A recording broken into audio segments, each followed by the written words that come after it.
Quando a gente lê um jornal, uma revista, assiste uma televisão ou acessa uma internet, a gente se depara com vários tipos de fórmulas para calcular juros, o valor das férias, aumento salarial, impostos. Mas você sabe exatamente o que é uma fórmula? Fórmula, ela é o quê? Ela é uma expressão algébrica, né? Que a gente utiliza números, sinais de operações e letras para representar relações, né? Relações entre coisas, que pode ser, por exemplo, a quantidade de objetos vendidos pelo custo arrecadado. Na hora de pagar o imposto de renda ou receber uma restituição, né? Então o programa ele utiliza uma determinada fórmula em função do seu salário, né? Um bom exemplo de fórmula que a gente utiliza no dia a dia é a fórmula que calcula o IMC, Índice de Massa Corporal.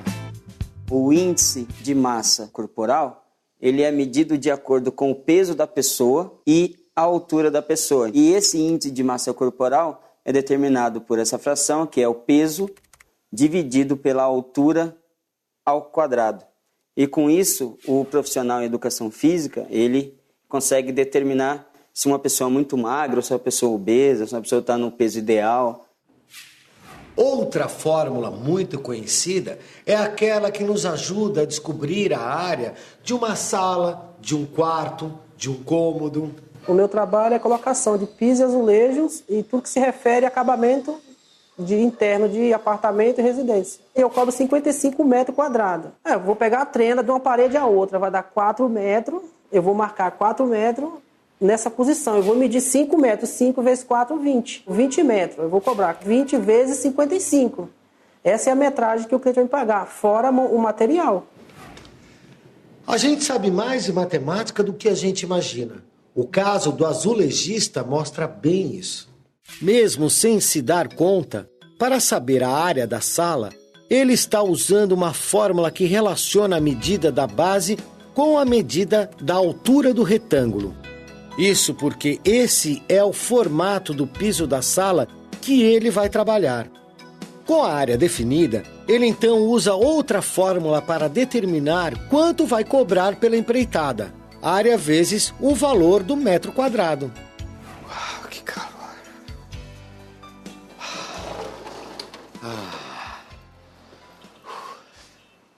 Essas duas fórmulas são utilizadas por milhares de outros profissionais, como pintores, pedreiros, vidraceiros, serralheiros.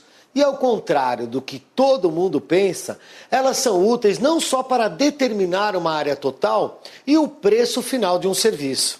No caso do retângulo, nós temos a fórmula padrão, que é a área é igual a base vezes a altura. Mas e se não souber a altura ou se eu não souber a base? Basta você isolar. Por exemplo, se eu não souber a base, mas eu tenho a área e a altura, então eu tenho duas medidas entre as três, dá para calcular a terceira. Basta você pegar a área e dividir pela altura. Então, com isso, a gente determina a base do retângulo. E também podemos aplicar o mesmo isolamento se for a altura. Ufa, parece que está muito mais calor que isso. Nossa, estou morrendo de calor. As fórmulas são muito importantes também na ciência. Elas servem para analisar o comportamento de populações na biologia, determinar a aceleração, a velocidade na física e até prever o comportamento de fenômenos naturais na meteorologia. A meteorologia, ela consegue prever com longo prazo uma condição média da atmosfera. Primeiro, a meteorologia precisa de dados, né? Então, são dados de oceano, para ver a temperatura do oceano, e também dados da atmosfera. A gente entra com esses dados nos modelos meteorológicos, criados a partir de observações do comportamento da atmosfera. Essas observações são traduzidas através de equações. A sensação térmica, o que é? É a sensação de como que as pessoas sentem determinada temperatura.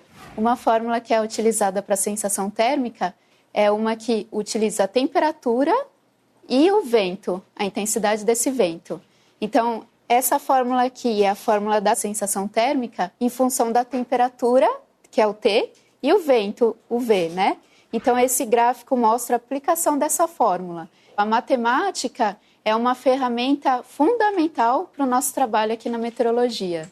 A fórmula criada para representar a sensação de calor ou de frio que a gente sente leva em conta duas variáveis, a temperatura ambiente e a velocidade do vento. Mas está calor, viu? Ou seja, se a temperatura ambiente for de 28 graus Celsius, como agora, e a velocidade do vento de 1 metro por segundo, é possível calcular a sensação térmica que vamos ter. Nesse caso, o equivalente a aproximadamente 29 graus Celsius. Agora dá para entender porque eu estou sentindo tanto calor. Não tem vento.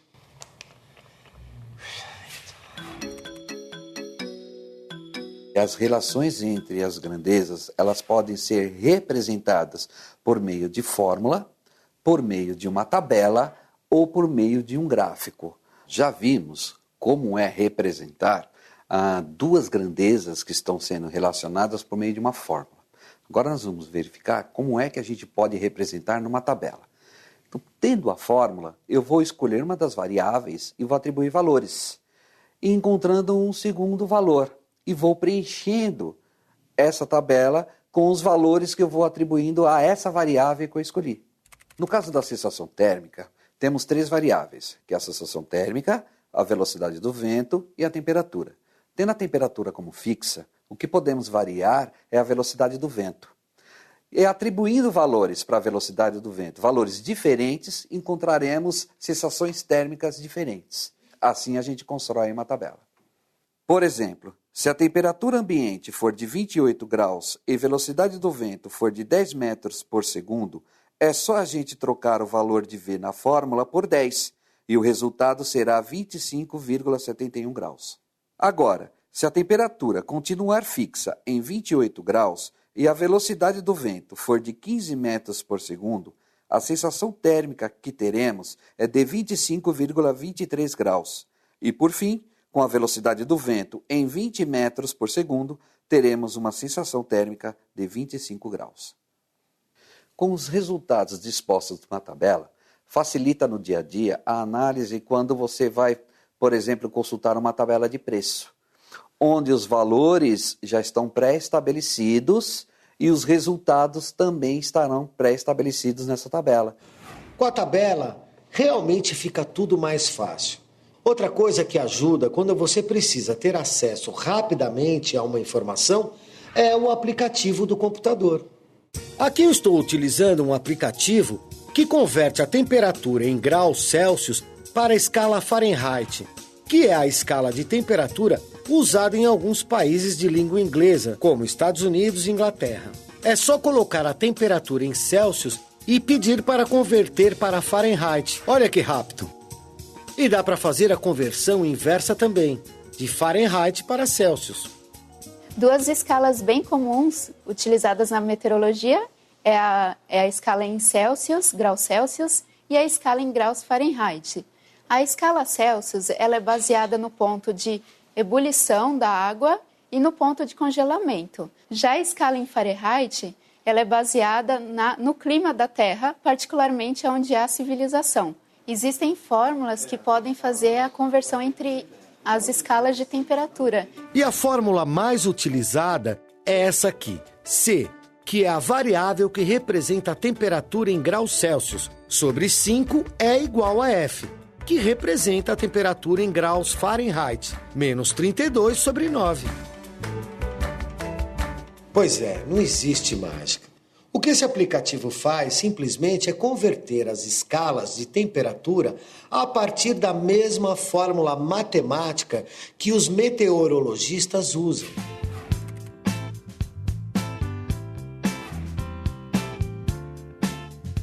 A gente já viu que as fórmulas são bastante úteis para expressar as variações de grandezas que se relacionam.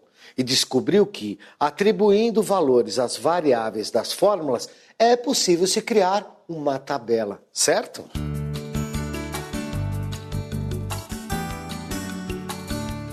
Mas existe outra forma bem mais eficiente de representar as variações das grandezas. E essa forma é o gráfico. Para muita gente, gráfico é uma palavra muito esquisita, uma palavra técnica. Mas você já parou para pensar que grafar o nome é registrar o seu nome, né? Escrever por um registro físico ali no papel, em que você deixa uma marca, né?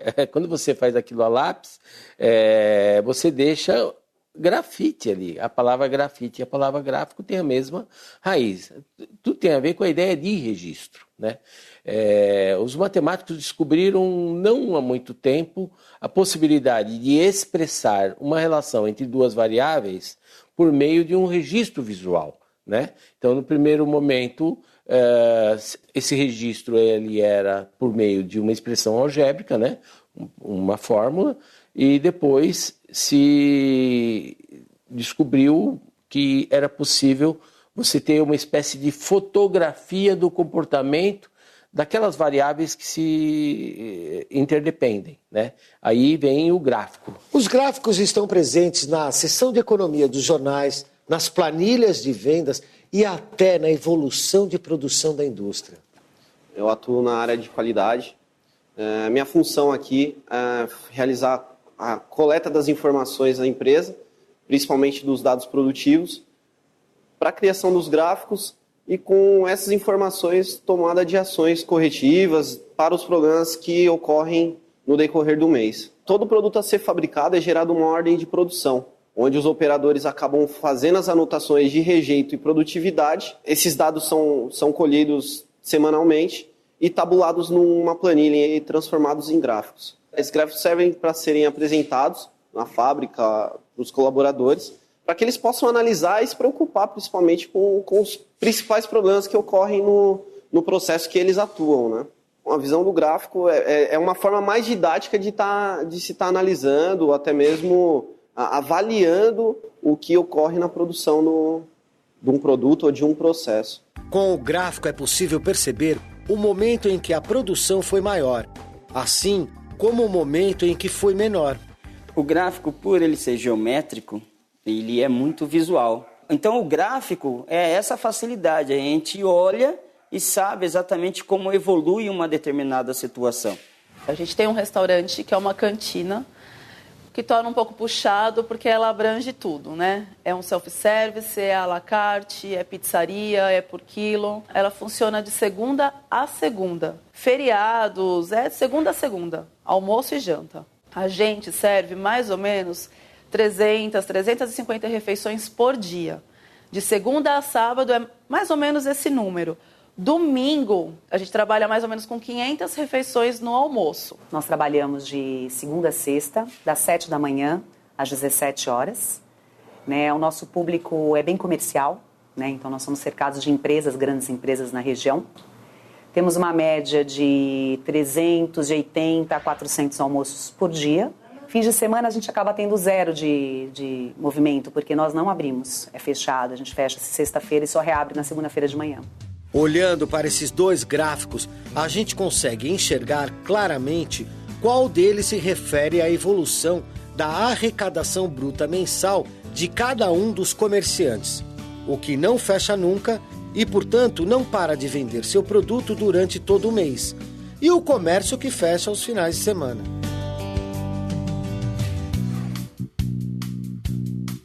Eu acho que a alteração da sensação de calor que eu senti quando não tinha vento, e agora ligando esse ventilador, vai dar um gráfico bem bonito. E para construir esse gráfico, é só marcar os pontos da tabela no plano cartesiano. No eixo X, a gente coloca os valores referentes à velocidade do vento.